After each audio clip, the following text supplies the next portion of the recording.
Hey there, how you doing today? It's Simeon back with you. Thanks again for tuning in.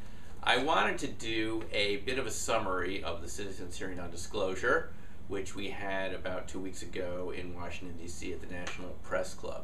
And I wanted to talk about one particular theme that emerged from the hearing, which I think you should know about as someone who's interested in these types of topics. And it has to do with the question of extraterrestrial telepathy, so to speak.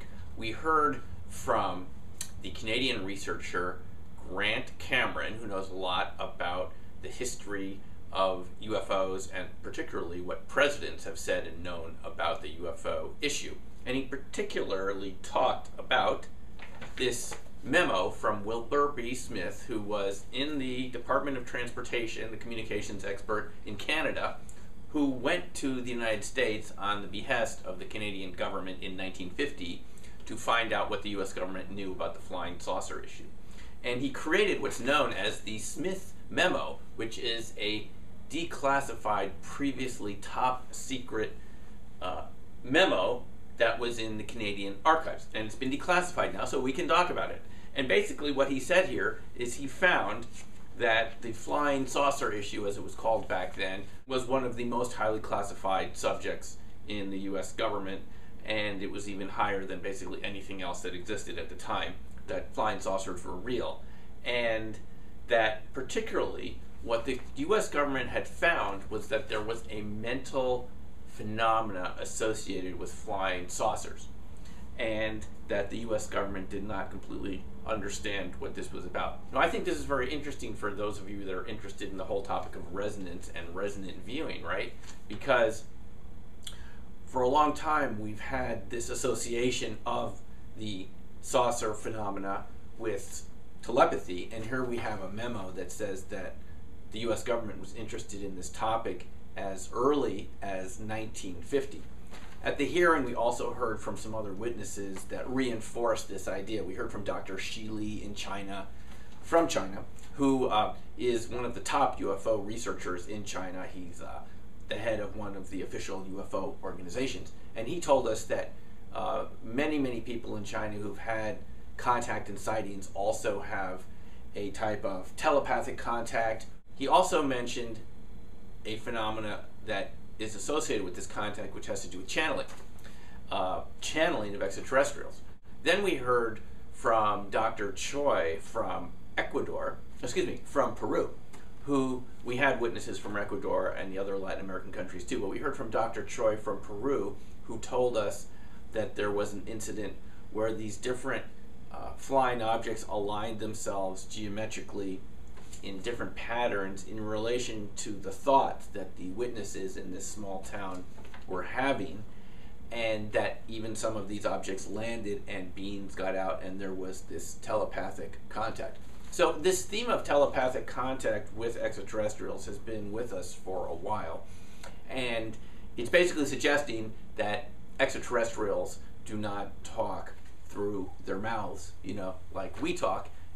You can't talk to them directly like that. If you want to have a conversation with them, you need to activate another aspect of your mind, which again gets back into the whole phenomenon of resonant remote viewing and so forth. We've had other clues about this situation for a while.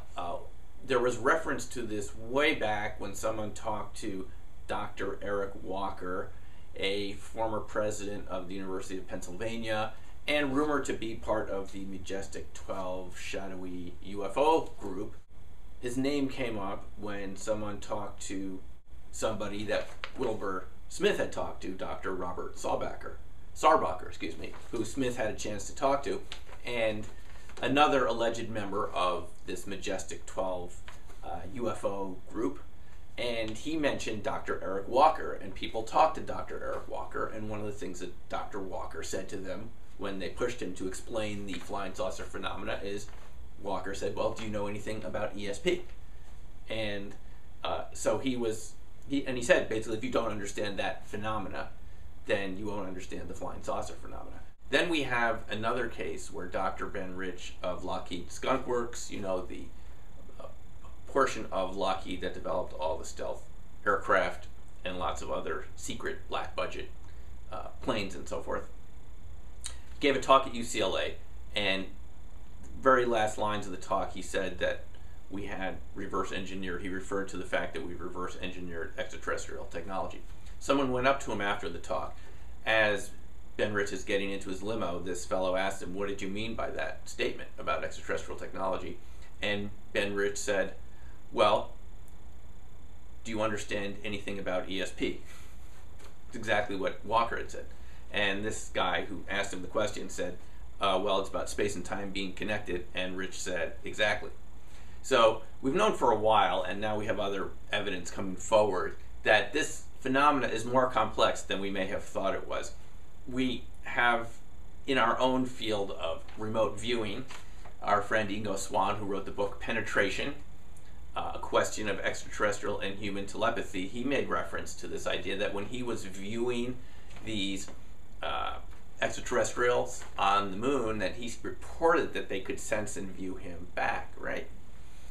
And I'm assured by people that worked with Ingo, contrary to what you might have heard, that the Penetration book is a book based on fact, that Ingo talked about this at the time when he was at SRI, and that these events were happening to him, and he wrote them down later in the book, if you can get a copy of it. This phenomena matters to you and me because those of us interested in resonant viewing, you might have had this type of contact. It may be a phenomena that you have experienced while you're doing your viewing sessions. It may be a way for us to actually make contact with this whole subject matter, instead of seeing this as just metallic ships coming from some other planets visiting Earth and going back, that it's a little more than that.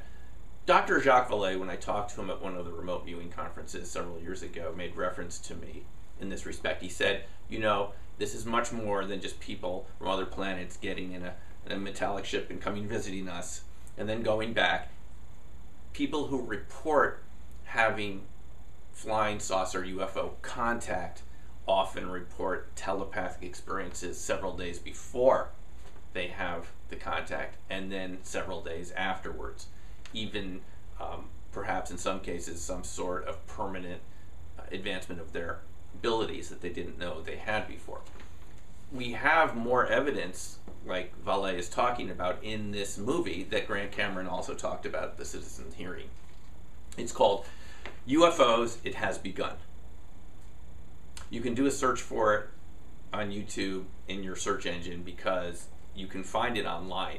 It's a Department of Defense funded film about the flying saucer phenomena that was funded through the Air Force, produced by Robert Emenegger, who was one of President Nixon's campaign advisors. And he and another gentleman produced a film called UFOs, It Has Begun. It's filmed in the Pentagon in some cases. They were given all sorts of evidence, as much contact as they had with witnesses. There's an incident in there with a helicopter crew in Ohio that have contact with something they can't explain while they're flying. Vallée told me he talked to them and they began having this telepathic experiences a couple days before the incident in the helicopter. The crew members did. Now, again, this is coming out of the Department of Defense, and this is filmed right in the Pentagon, and we have a representative of the U.S. Air Force talking about channeling aliens all the way back in 1972. This film, by the way, was refilmed or mixed, and it came out a couple years later with Dr. Jacques Vallée in it. It was now called UFOs, Past, Present, and Future. So we can see that there's a connection that goes a long way back here that you and I haven't really been told very much about, but that is intrinsic. It's an inherent part of the phenomena. Curiously enough, the UFOs, It Has Begun documentary, funded by the Department of Defense, a few weeks before it was supposed to be distributed into theaters so you and I could watch it and go with our friends and eat popcorn and enjoy, they pulled back from the whole project and say they don't want the evidence released. They don't want the film released. The film had already been created, and so it was distributed on a small scale. You can get copies of it yourself or see it online. The phenomena is much more complex than we originally thought. I think this is something that we're getting from the citizen hearing. We have documents like this now to show this. And I think the real take-home message for you is to remember that this phenomena isn't just something that comes to us from the outside. You know, those of us interested in this subject matter think at some point there'll be some sort of, mass landing or great display by the extraterrestrials or whatever. But this information suggests to us that there's another component, that it doesn't just come to us from the outside, it comes from us also in ways that we don't thoroughly understand. I'll admit I don't completely understand it either, and I don't have a crystal ball, so I can't tell you when this contact is going to happen on a more thorough and consistent scale. However, we know now that there is a mental component to the phenomena, for lack of a better word, a telepathic component, a psychic component, a resonant component, and it comes from you as much as it does come towards you.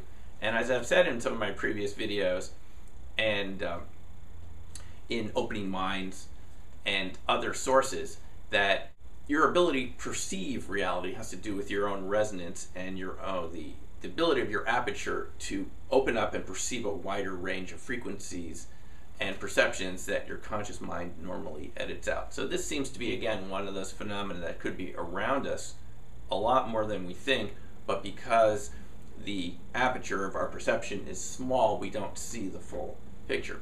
If you would like to open up this aperture for yourself, learn more about the whole process, I have a link below for a free RV mini class that will just get you going in this, and I have other classes online if you're interested in pursuing this for yourself to learn more about the topic. And I'm sure if you do your own research, you'll find there are other places and different ways to access this information. But just keep in mind that this is part of the whole phenomena, and it's again something that we learned from the citizen hearing about 2 weeks ago in DC.